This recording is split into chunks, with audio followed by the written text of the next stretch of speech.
রাজা ধীরাজ বীর বিক্রম মহারাজ কংস রাজসভায় সিংহাসন অলঙ্কৃত করতে আসছেন।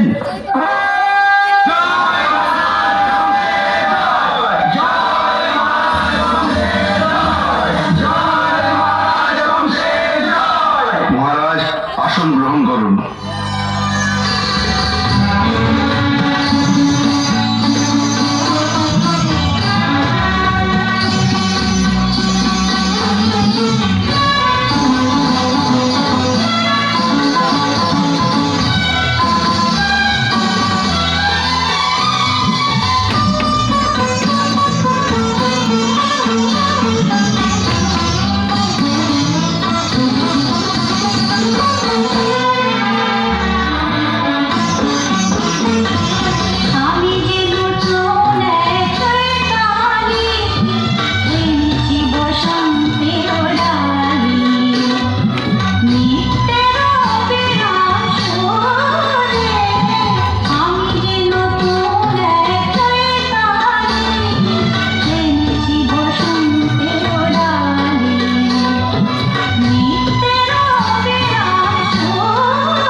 মহারাজ, যে দেশের প্রজারা এক মুঠো অন্যের জন্য ছটফট করছে, তখন সেই দেশের রাজা এত সুখে আমোদ প্রমোদ করছে।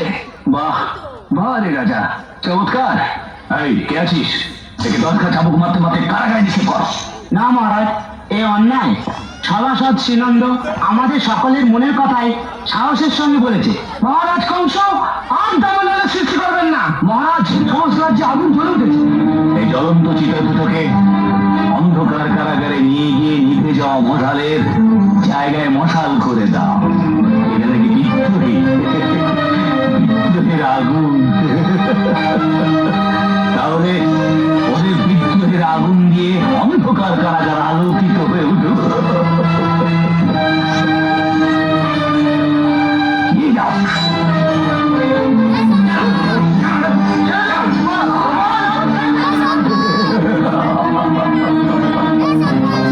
মহারাজ কংস, আপনিও শুনে রাখুন, আপনার সিংহাসন এভাবে বেশি দিন টিকতে পারে না। আজ না হয় কাল তার মতন অবশ্যম্ভাবী। আপনি আপনার পিতা উগ্রসেনকে বন্দী করে রেখেছেন, রাজ্যের গণ্যমান্য ব্যক্তিদের আপনি বন্দী করে রেখেছেন, সমস্ত প্রজাদের ভয় দেখিয়ে তাদের মুখ বন্ধ করে রেখেছেন। কিন্তু না, আর এভাবে বেশি দিন চলতে পারে না। আপনার পতন হবেই। আমার পতন? যা, এদের নিয়ে যা।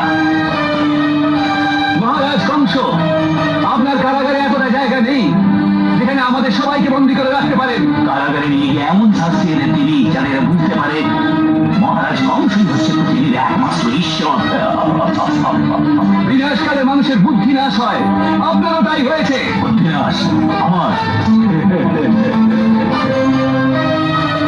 বুদ্ধি নাশ হয়েছে তোদের, তাই তোরা মৃত্যুর পথে পা বাড়িয়েছিস।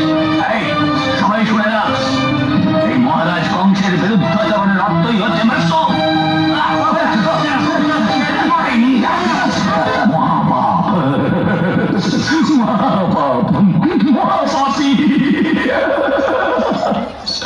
আমি মহাপাপী হতে চাই, আমি মহাপাপী হতে চাই, আমি মহাপাপী। মন্ত্রী অক্রুর, বলুন রাজন। বসুদেবকে বন্দি করায় আপনি বিচলিত। ওর কি শাস্তি আমি নির্ধারণ করেছি শুনলে আপনি শিউরে উঠবে। কি শাস্তি মহারাজ? না দাদা, না, এ হতে পারে না দাদা, এ হতে পারে না। তুই আমার মন্ত্রণা কক্ষে এলি কেন দেবকী? ভারতীয় নারীর আদর্শের কথাটি তুমি ভুলে গেছো দাদা। কি বললে? আদর্শ? আদর্শ? আমি আদর্শ? আমি দণ্ডমুণ্ডের কর্তা। সৃষ্টি, স্থিতি, শক্তি, বিনাশ, প্রলয় সবই স্বয়ং আমি। আমি দাদা, দাদা, আমি তোমার কাছে আমার স্বামীর প্রাণ ভিক্ষা চাইছি। তুমি ওকে মেরো না, এতে তোমার অমঙ্গল হবে। দয়া করো, দয়া করো দাদা, ওকে তুমি ছেড়ে দাও, ওকে তুমি মেরো না, ওকে তুমি মেরো না।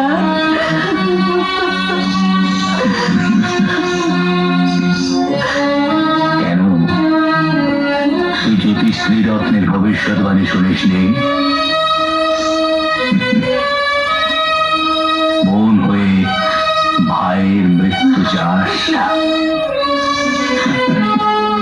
আমি তো নিষ্ঠুর, নরপিশাচ। কিন্তু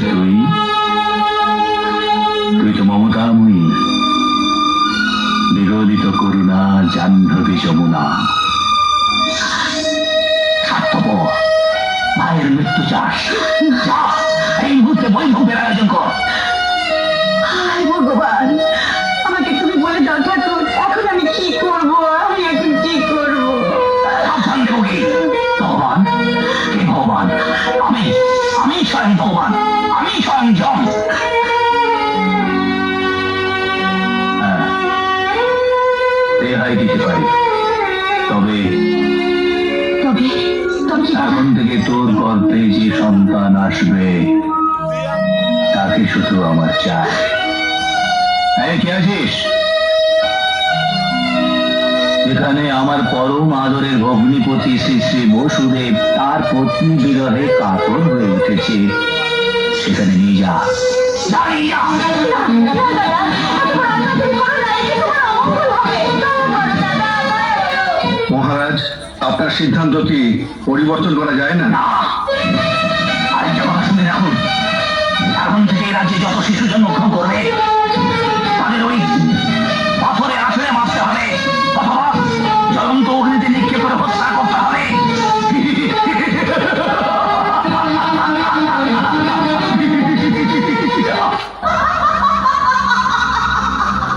দেবকীর অষ্টম গর্ভজাত সন্তান তোর মৃত্যুর কারণ।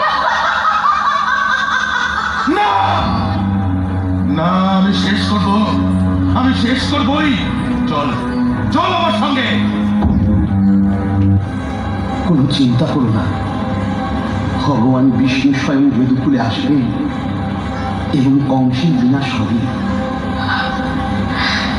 কিন্তু স্বামী, আমি মা হয়ে কি সহ্য করব?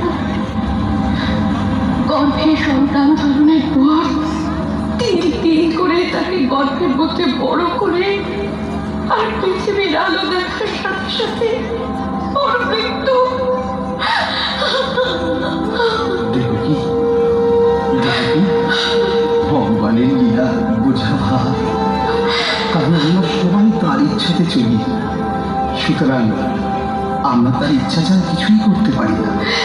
কিন্তু আমি যে বুঝতে পারছি না আমি কি কর্ম ভুল করেছিলাম যার জন্য এত কঠিন ফল ভোগ করতে হবে আমায়। দেখো দেখো, তুমি কষ্টটা দেখছো, কিন্তু তুমি এটা দেখছো না তুমি কত বড় ভাগ্যবতী। এই জগতে এত মানুষ থাকতে ভগবান তোমার গর্ভে জন্মগ্রহণ করবে। বলো,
তাহলেই তুই ভেঙে পড়বি শোকে। ভুলে গেছিস আমার শর্ত? বলছি তোমাকে দাদা বলে ডাকতে আমার ঘৃণা করছে। দাদা, আমি আবারও বলছি, এখনো সময় আছে। তুমি নিজের অহংকার নিজে ডেকে এলো না দাদা। দিয়ে দাও, ওকে আমার কাছে দিয়ে দাও।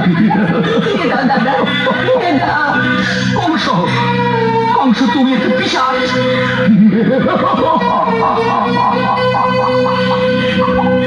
পিশাচ? হ্যাঁ, মানুষ কখন পিশাচ হয় জানো মূর্খ?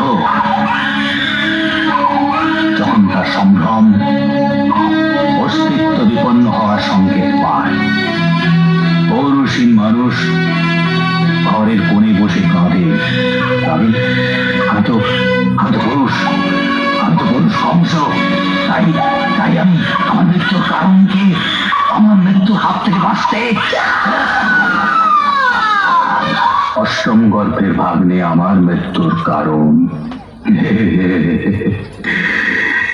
একে একে ষষ্ঠ পূর্ণ হলো, এবার সপ্তম, অষ্টম, ওদেরও।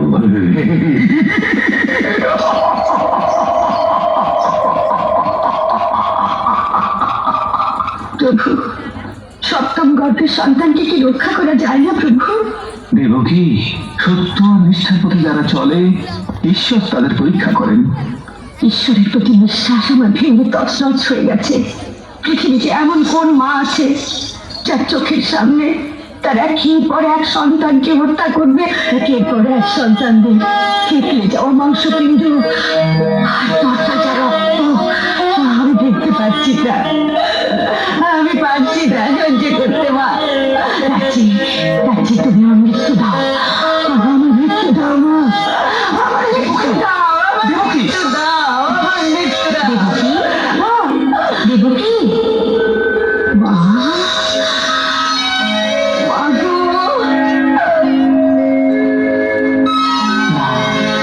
কি করছিস দেবকী? শান্ত হ, এই হতাশা তোর সাজে না। তুই না অষ্টম গর্ভের বংশনাশকারী শক্তির জন্ম দিবি। আমার সপ্তম সন্তানকে রক্ষা করো মা। বেশ বেশ, তোর স্বামীর অপরপত্নী রোহিণীর জঠরে তোর সন্তানকে সংস্থাপন করিয়ে দেব। বলশ্রেষ্ঠ হয়ে সে বৃন্দাবনে বেড়ে উঠুক।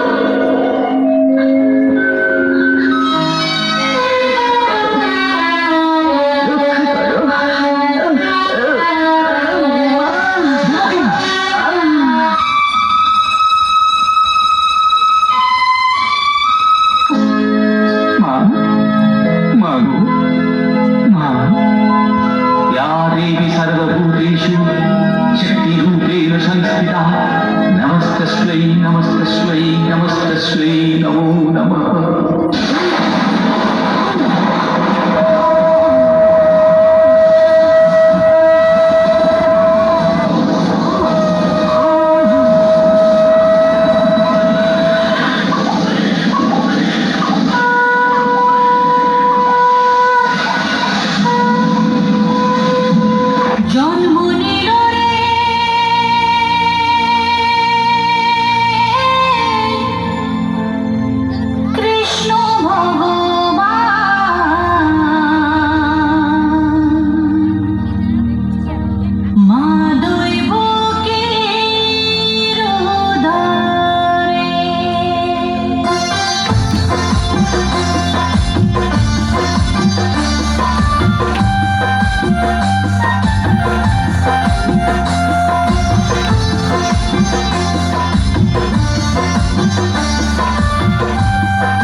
কৃষ্ণ ভগবান মাধব ফকির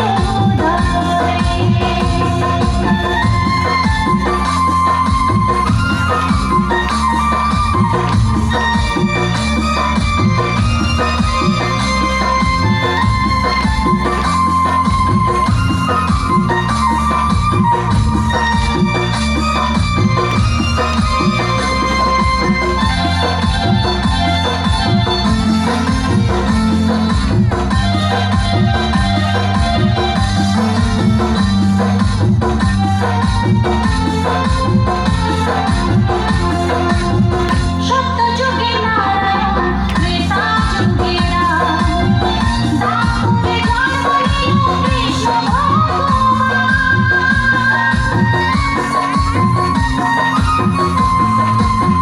সত্য যুগে নারায়ণ ত্রেতা যুগে রাম দাপরে জন্ম নিল কৃষ্ণ ভগবান বাসুদেবের মাথায় তুলে লয়ে যায় গোকুলে বাসুদেবের মাথায় তুলে লয়ে যায় গোকুলে যমুনা নদী পার করে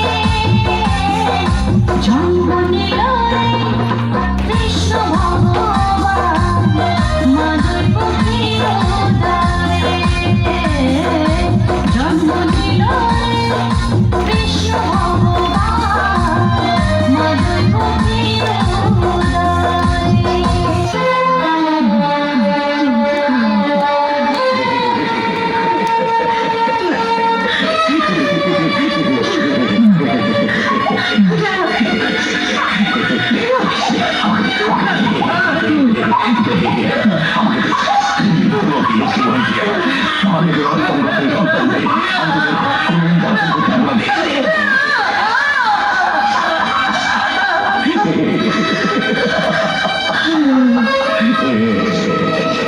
জ্যোতিষী রত্ন তুমি তো বন্ধ। এক নারীর হাতে আমার মৃত্যু হবে। দেখি কেমন করে নারী আমার মৃত্যু ঘটায়।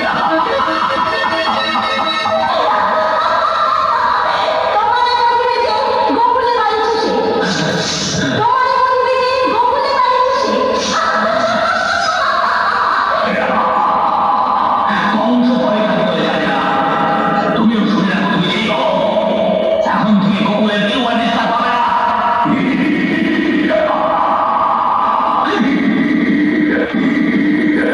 গোপাল গোপাল গোপাল হ্যাঁ রে লক্ষ্মী গোপালকে দেখেছিস না দেখিনি তো যাবে আর কোথায় হয় খেলছে না হয় কারোর বাড়ির ননি চুরি করছে আর পারি না ছেলেটাকে নিয়ে কোথাও যে গেল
মহারাজ, এ হচ্ছে দেবকী পুত্র কৃষ্ণ, আপনার ভগ্নীর অষ্টম গর্ভের সন্তান।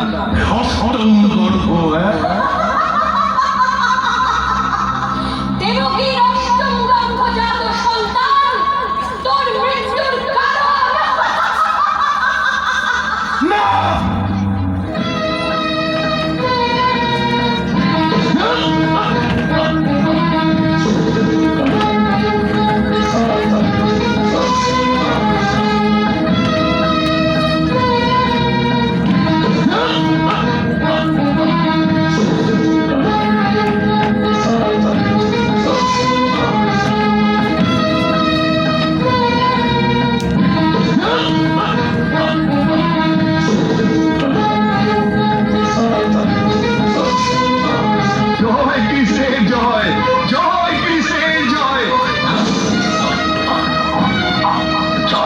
কৃষ্ণ, জয় কৃষ্ণ। হে কৃষ্ণ করুণা সিন্ধু, আমি এই দিনের জন্য অতি আগ্রহে অপেক্ষা করছিলাম। তুমি তুমি আমাকে উদ্ধার করো না, উদ্ধার করো। হে হে কৃষ্ণ করুণা সিন্ধু, দীনবন্ধু জগৎপথে গোপেশ রাধাকান্ত, রাধাকান্ত নমস্তুতে।